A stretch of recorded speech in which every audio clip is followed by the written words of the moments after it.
Auto ಚಾಲಕರೇ, bike taxi ಆದಷ್ಟು ಬೇಗ ಬಂದ್ ಮಾಡಿ. ಕೋರ್ಟಿಂದ ಆದೇಶ ಆ ಥರ ಕೊಡಬೇಡಿ. ಯಾಕಂದರೆ ಕೊಡಿ, ಅದಕ್ಕೆ ಆದಂಥ ಒಂದು ಅರ್ಥಪೂರ್ಣ ಇರಬೇಕು. ಎಲ್ಲೋ ಬೋರ್ಡ್ ಕೊಡಿ.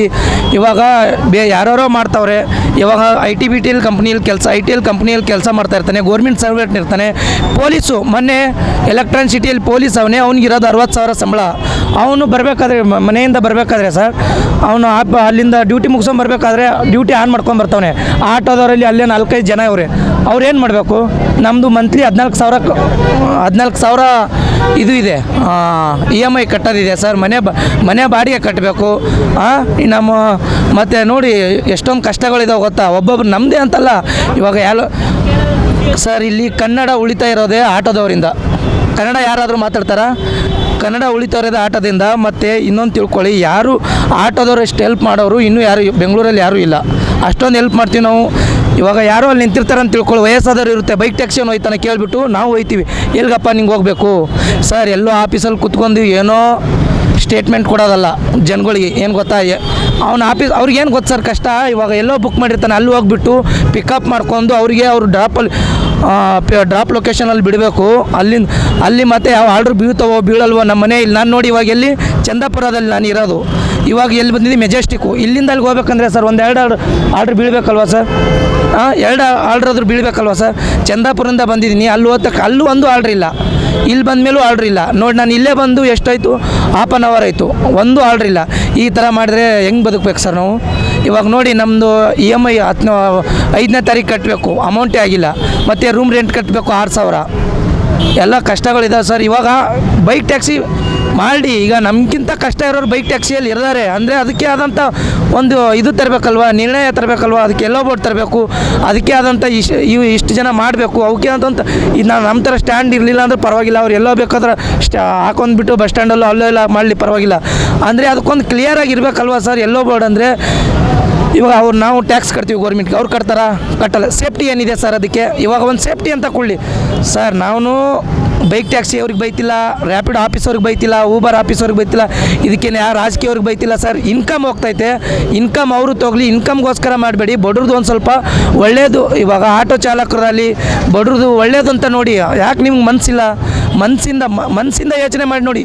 ಇವಾಗ ನೀವೆಲ್ಲೋ ಆಫೀಸಲ್ಲಿ ಕುಳಿತ್ಕೊಂಡ್ಬಿಟ್ಟು ಮಾತಾಡ್ತಾ ಇರೋ ಸರ್, ಕೋರ್ಟಲ್ಲಿ ನಿಮ್ಮದೇ ಆಟ ನಡೆಯುತ್ತೆ. ನಾವು ಬಂದ ಮೇಲೆ ನಮ್ಮ ಮಾತು ನಿಮ್ಗೆ ಅರ್ಥ ಇಲ್ಲಿಂದ ಮಾತಾಡಬೇಕಾದ್ರೆ ನಿಮ್ಗೆ ಅರ್ಥ ಆಗೋಲ್ಲ. ನಾವು ಅಲ್ಲಿ ಬಂದ ಮೇಲೆ ಮಾತಾಡ್ತೀವಲ್ಲ, ಅವಾಗ ನಿಮ್ಗೆ ಅರ್ಥ ಆಗುತ್ತೆ. ನಮ್ಮ ಸ್ಥಾನದಲ್ಲಿ ನೀವು ಇದ್ಬಿಟ್ಟು ನೋಡಿ.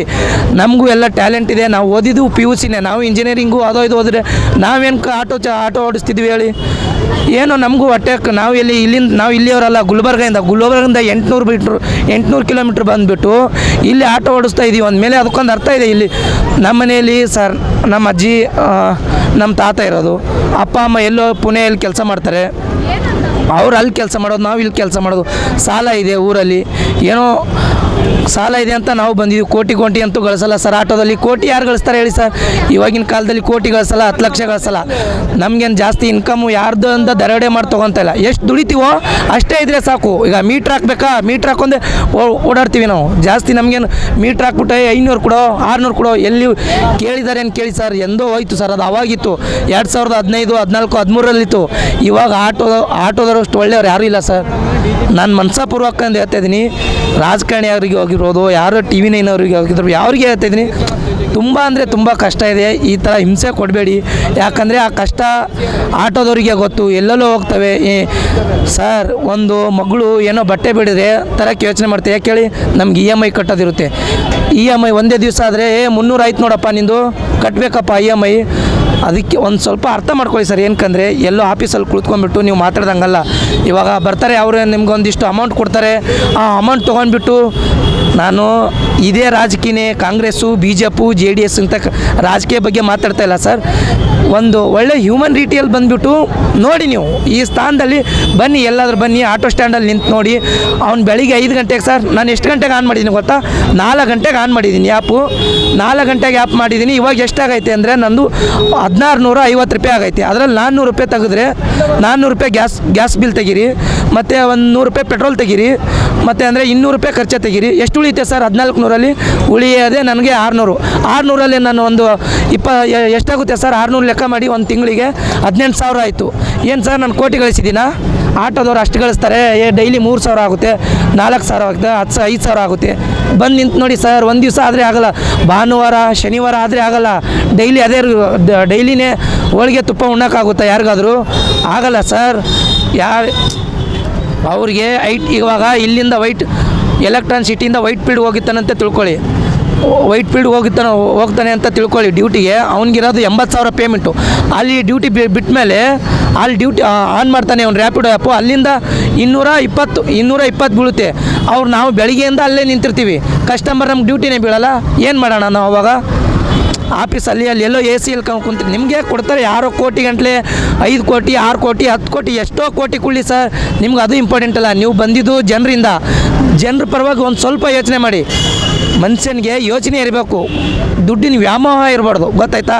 ದುಡ್ಡಿನ ವ್ಯಾಮೋಹ ಇದ್ದರೆ ಅದು ಎಂಥ ಬಿಡು, ಅಲ್ಲಿ ರೋಡಲ್ಲಿ ಬಿದ್ದು ಸತ್ರು ಅವನ ಬಗ್ಗೆ ತಲೆ ಕೆಡಿಸೋಲ್ಲ. ಯಾಕೆ ನಾನು ಎ ಸಿ ಕಾರಲ್ಲಿ ಹೋಗ್ತಾ ಇದ್ದೀನಿ ಬಲ್ವಾ, ನನಗೆ ಬೇಕು, ನಾನು ಎ ಸಿ ಕಾರಲ್ಲಿ ಹೋಗ್ತಾ ಇದ್ದೀನಿ, ನನಗೇನಕ್ಕೆ ಅವ್ನು ಸತ್ತರೆ ಸೈಲಿ, ಆ ರೀತಿ ಮನೋಭಾವನೆ ಇರಬಾರ್ದು. ಯಾಕಂದರೆ ನಾನು ಸಿದ್ಧಗಂಗಾ ಮಠದಲ್ಲಿ ಓದವನು, ನಾನು ಅನಾಥಾಶ್ರಮದಲ್ಲಿ ಬೆಳೆದವನು, ನಮಗೆ ಗೊತ್ತು ಯಾರ ಕಷ್ಟ ಏನು, ಅವಪ್ಪ ಇಲ್ಲದ ಕಷ್ಟ ಏನು, ಆ ತಾತಾಜಿ ಇಲ್ಲವ್ರದ್ದು ಕಷ್ಟ ಏನು, ಯಾರು EMI ಕಟ್ಟೋರ ಕಷ್ಟ ಏನು, ಯಾರು ಕಂಪ್ನಿಗೆ ಹೋಗ್ತಾನೆ ಅವ್ನ ಕಷ್ಟ ಏನು. ಬೈಕ್ ಟ್ಯಾಕ್ಸಿಯವ್ರಿಗೆ ಕಷ್ಟ ಇದೆ, ಇಲ್ಲ ಅಂತ ಇಲ್ಲ. ಬೈಕ್ ಟ್ಯಾಕ್ಸಿ ನಿಮ್ಮಂಥವ್ರು ಮಾಡಿದ್ರೆ ನಾವು 1 ಲಕ್ಷ ಜನ ಆಟೋದವ್ರು ಮಾಡ್ತಾಯಿದ್ದೀವಿ, ಅವರು 1 ಲಕ್ಷ ಜನ ಮಾಡಲಿ.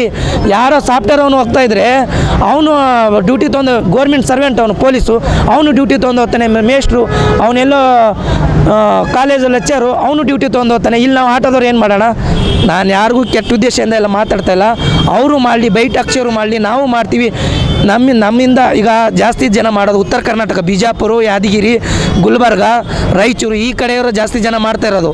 ಮಾಡಲಿ, ನಾನು ಬೇಡ ಅಂತಿಲ್ಲ, ಅವ್ರಿಗೆ ಆದಂಥ ಎಲ್ಲೋ ಬೋರ್ಡ್ ಕೊಡಿ, ಇಂತಿಷ್ಟೇ ಜನ ಅಂತ ಮಾಡಲಿ. ಈಗ ಗೋರ್ಮೆಂಟ್ ಸರ್ವೆಂಟ್ಗೆ ಕೊಡ್ತೀರಾ, ಅವರು ಮಾಡಲಿ, ಪರವಾಗಿಲ್ಲ, ಎಲ್ಲೋ ಬೋರ್ಡ್ ಅಂತ ಮಾಡಲಿ. ಇವಾಗ ಸರ್ ಲಕ್ಷ ಪೇಮೆಂಟ್ ಇರುತ್ತಂದರೆ ಅವ್ನಿಗೆ ಮಾಡೋಕ್ಕೆ ಅದು ಹಿಂಸೆ ಆಗುತ್ತೆ. ಎಲ್ಲೋ ಬೋರ್ಡ್ ಇದ್ದರೆ ಓಕೆನಾ, ಎಲ್ಲೋ ಬೋರ್ಡ್ ಇರಲಿಲ್ಲ ಅಂದರೆ ವೈಟು, ಯಾರೋ ಅವನು ಲವರ್ಸ್ ಹೋಗ್ತಾ ಇದ್ದಾರೆ ಬಿಡಿ ಅಂತ ನಾವು ತಿಳ್ಕೊತೀವಿ, ಅವನೇ ಬೈಕ್ ಟ್ಯಾಕ್ಸಿ ಮಾಡ್ತಾ ಇದ್ದಾನೆ ಅಂತ ಯಾರಿಗೆ ಹೆಂಗೆ ಗೊತ್ತಾಗುತ್ತೆ? ಕರೆಕ್ಟ್ ಅಲ್ವಾ? ಆ ರೀತಿ ನಮ್ಮ ಜಾಗದಲ್ಲಿ ನಿಂತು ಜಾಸ್ತಿ 1 ಅವರ್ 4 ಅವರ್ ಒಂದು ದಿವಸ ನಿಂತು ಯೋಚನೆ ಮಾಡಿ. 2 ನಿಮಿಷ ಟೈಮ್ ಕೊಡಿ ಬಡವ್ರಿಗೋಸ್ಕರ, ಆಟೋ ಚಾಲಕರಿಗೋಸ್ಕರ. ಇಲ್ಲಿ ಬೆಂಗಳೂರಲ್ಲಿ ಕನ್ನಡ ಉಳಿತಾ ಇರೋದೇ ಆಟೋದವರಿಂದ. ಇದು ಅತಿನೂ ಆಗಬಾರ್ದು, ಅತಿ ಆದರೆ ಅಮೃತ ಕೂಡ ವಿಷ ಆಗುತ್ತೆ. ಒಂದು ದಿವಸ ತಾಳ್ಮೆ ಶಕ್ತಿ ಇರುತ್ತೆ, ಎಲ್ಲಿ ಗಂಟ ತಾಳ್ಮೆ ಶಕ್ತಿ ಇರುತ್ತೆ, ಕುತ್ತಿಗೆ ಗಂಟ ಬರೋ ಗಂಟ ತಾಳ್ಮೆ ಶಕ್ತಿ ಇರುತ್ತೆ. ಒಂದು ದಿವಸ ಅತಿ ತಾಳ್ಮೆ ಶಕ್ತಿ ಮೀರ್ತೋ, ಮೊದಲು ಏನಿತ್ತೋ ಅಲ್ಲೋಲಕ್ಕಲ್ಲ ಅದೇ ರೀತಿ ಆಗುತ್ತೆ. 7 ಗಂಟೆ ಹೇಳ್ತಾರೆ, ಏನಾಗಲ್ಲ. ಇವಾಗ ಒಂದು ಮನುಷ್ಯ ಹೊಡಿತಾ ಇದ್ದಾನೆ ಅಂದಮೇಲೆ ಎಲ್ಲಿವರೆಗೆ 10 ಏಟವರೆಗೂ ಹೊಡೆಯವ್ರು ಪರವಾಗ ದಕ್ಷ ಅಂತಾನೆ ಅವನು, 11ನೇ ಏಟ ಬರೋವರೆಗೂ ಅವನಿಗೂ ಕೋಪ ಬರುತ್ತೆ, ಆ ಕೋಪದಿಂದ ಉತ್ತರ ಕೊಡ್ತಾನೆ ಅವನು, ಗೊತ್ತಾ ಸರ್? ಅದೇ ಸರ್, ಇಷ್ಟೇ ಸರ್ ಮಾತಾಡೋದು. ಆದಷ್ಟು ಬೇಗ ಒಂದು ನಿರ್ಣಯ ತಗೊಳ್ಳಿ ಸರ್, ಬಡ್ರ ಕಡೆಯಿಂದ 1-2 ಕಿವಿ ಮಾತಷ್ಟೇ.